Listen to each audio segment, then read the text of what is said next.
sir. My name is Rayleigh Christopher Ayanas from HMS 1B. I'm going to answer performance-based assessments 2.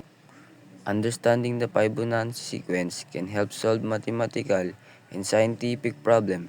It can also be used to optimize algorithms and create aesthetically pleasing design in nature and aids in understanding natural patterns in plants and animals.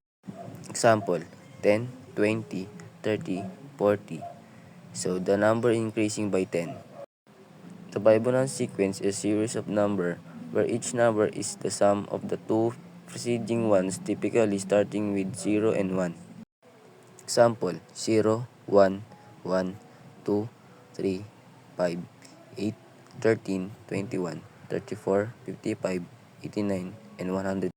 So, 0 plus 1 equals 1, 1 plus 1 equals 2, 1 plus 2 equals 3, 2 plus 3 equals 5, 3 plus 5 equals 8, 5 plus 8 equals 13, 8 plus 13 equals 21, 13 plus 21 equals 34, 21 plus 34 equals 55, 34 plus 55 equals 89, 55 plus 89 equals 144.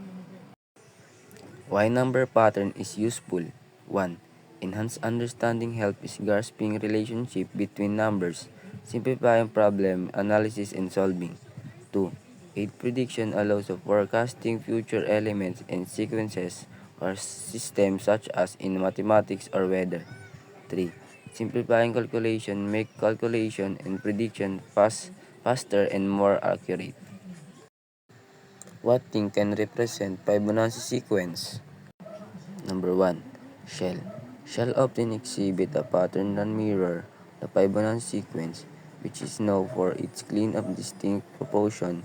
This mathematical pattern is visible in the structure of the shell, making them both beautiful example of math in nature and popular collectible.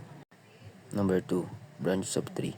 The way tree branches form or leaves and stem are arranged often follow the Fibonacci sequence to optimize sunlight exposure. Number 3. Sunflower seeds. The spiral in the center of a sunflower follow two sets of Fibonacci number, one in the clockwise direction and the other in the counterclockwise direction.